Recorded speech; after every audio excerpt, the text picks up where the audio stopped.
Hey Bible readers, I'm Tara Lee Cobble, and I'm your host for the Bible Recap.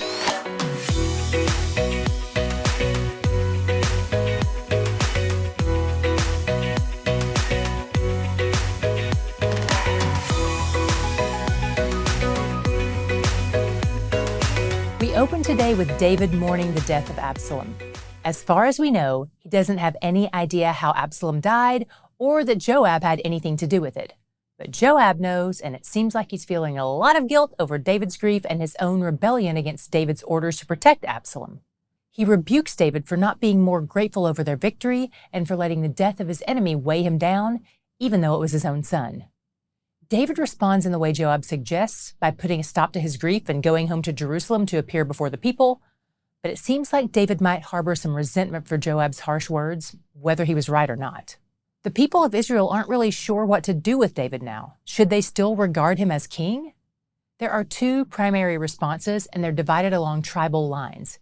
Judah, David's tribe, and then the rest of Israel.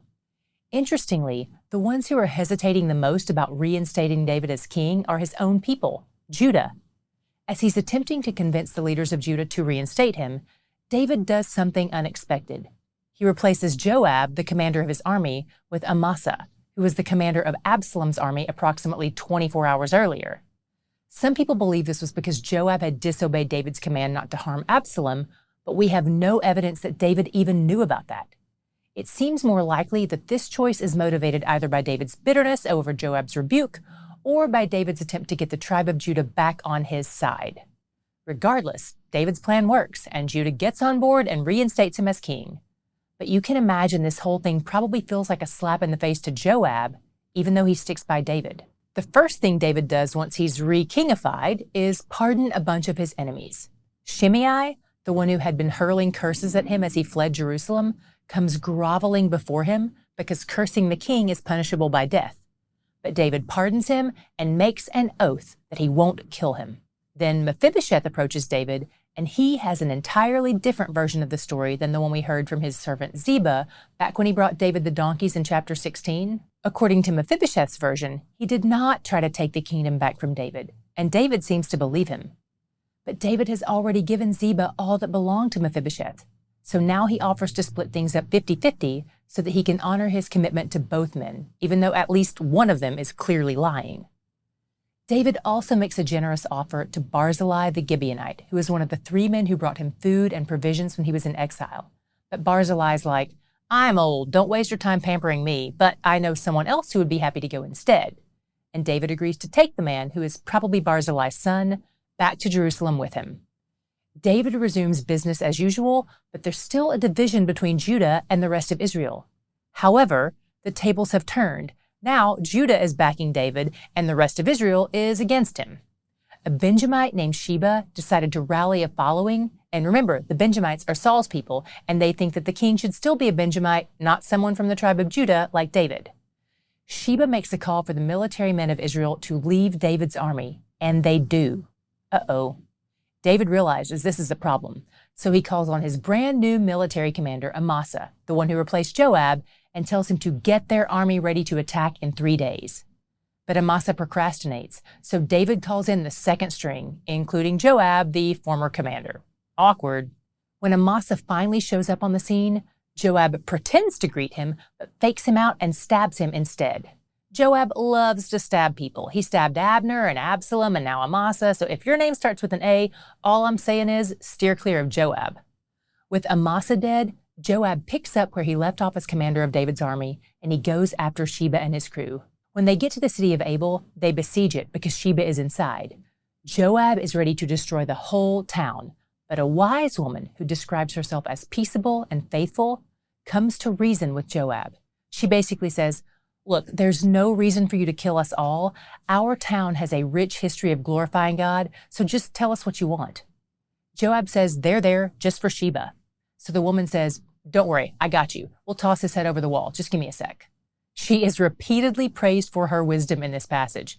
Then here comes Sheba's head over the wall, just like she promised. She saved an entire city.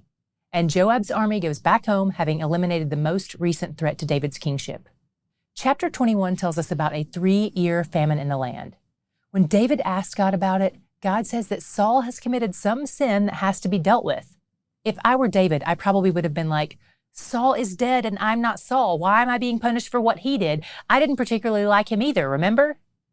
But David is far more humble than I am and recognizes that he has inherited not only the kingdom, but the consequences of the previous king's decisions. The problem was, Saul had killed some Gibeonites after promising to spare them, so David asked the Gibeonites how he can make it right, and they say they want to kill 7 of Saul's descendants to make things even. David doesn't seem to consult God on the matter, but he probably weighs his options and decides it's better for 7 people to die than for many more people to die from the famine. God never endorses David's response, and in fact, the famine continues even after the 7 men are killed, and it doesn't cease until their bodies are buried, which some commentators believe was a sign that God was displeased with David's choice here. Today's reading ends with a few battles of the Philistines being recounted from various times in Israel's history, all of which have Israel as victorious over their enemies. What was your God shot today?